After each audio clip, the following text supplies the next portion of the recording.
Adam and his wife, Eve, disobeyed God by eating from the tree he instructed them not to eat from.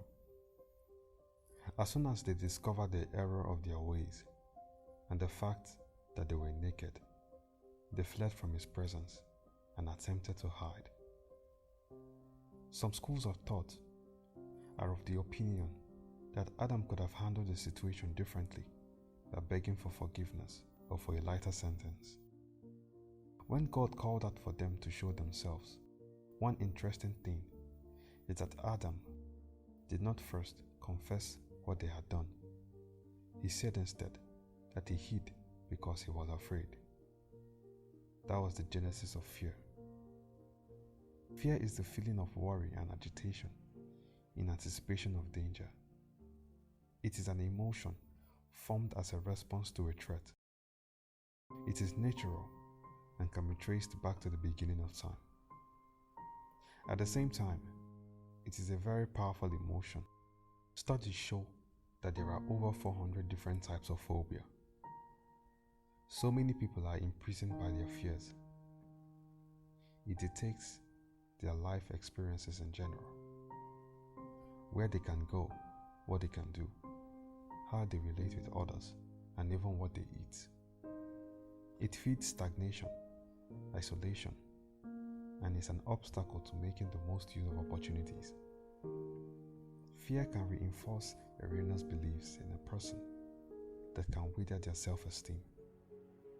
The many synonyms for it include alarm, trepidation, dread, apprehension, terror, fright, panic, and anxiety. It is simply a limiting mental blockade that has the power to kill ambitions and weaken the drive to achieve them. Although the most common fears are based on survival and avoiding pain, it goes deeper than that. We all have something we fear. On a daily basis, people struggle with the fear of rejection, abandonment, failure, abuse, loss of connections, deprivation of sense of belonging, and the loss of relevance. The effects can be negligible for some. In others, it can be disastrous. It is sad that people with solutions to world problems are content in mediocrity because they are afraid to do what they really should. Have you asked yourself some scary questions before? Questions like, what if I never make it in life? What if my past is exposed? What if my feelings are not mutual and the person I like don't like me? What if I am not good enough? What if I lose a loved one? How will I cope without them? What if I try and fail? What if I never get healed? What if I can't even afford what I need? What if I never find the right partner? Some people go as far as imagining different events in which what they are scared of will unfold. This is because fear propels imagination. Horror films and novels bank on this for their profit. The mind can run wild and conjure all kinds of things. We get so consumed and immobilized that we forget that what we fear is only a possibility. What if it doesn't happen? This possibility may not even have a 55% chance of becoming reality.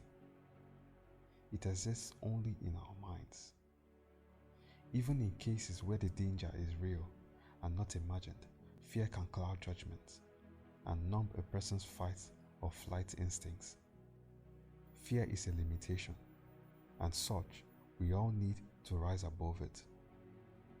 Some people's approach to this victory is to bury their heads in oblivion, like the proverbial ostrich. But a successful man is not the one who is afraid of nothing, nor he that ignores his fears. He is the one who conquers it. The first step is to know the fear. When we know what we are afraid of, we can draw great strength and courage of insight from Jesus Christ.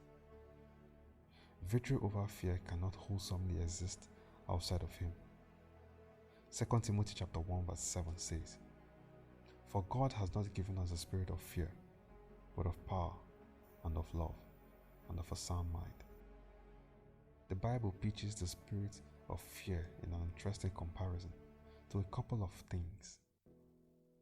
In reality, fear strips you of a sound mind and the power to live your truth.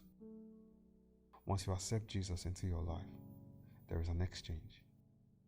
You automatically receive an upgrading of your mind, a renewal of your spirit, and a boost in your inner man.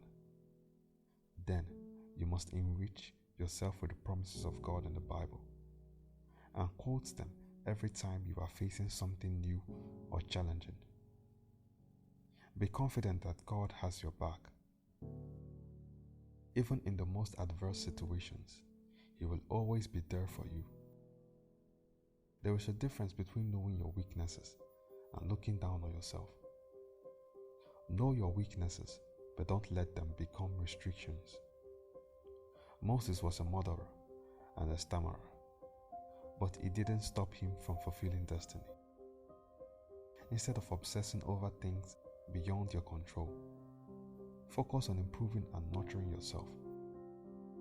Growth is necessary. If you try something new and fail, pick yourself up and do it again. Keep going at it until you attain a form of perfection. Do not dwell on unpleasant situations. Rather, learn the lessons you can and forge ahead with them. It is important to have a greater amount of faith than fear. Faith that God is able to see you through. Faith that all things work together for good. Faith in yourself. Faith in what you do. Even a little faith in the people around you. Ensure that you are surrounded by people who are both a source of inspiration and your support system. Fear can be infectious, so the mind of the company you keep, consciously and subconsciously, plays a big role in how you think. Rising is an upward motion. Do not allow panicky agitation to confine you in one place. It is a continuous process. With God's help, day by day, we keep rising above fear. Whatever happens, just know that you are above your fears. Make sure you rise above it.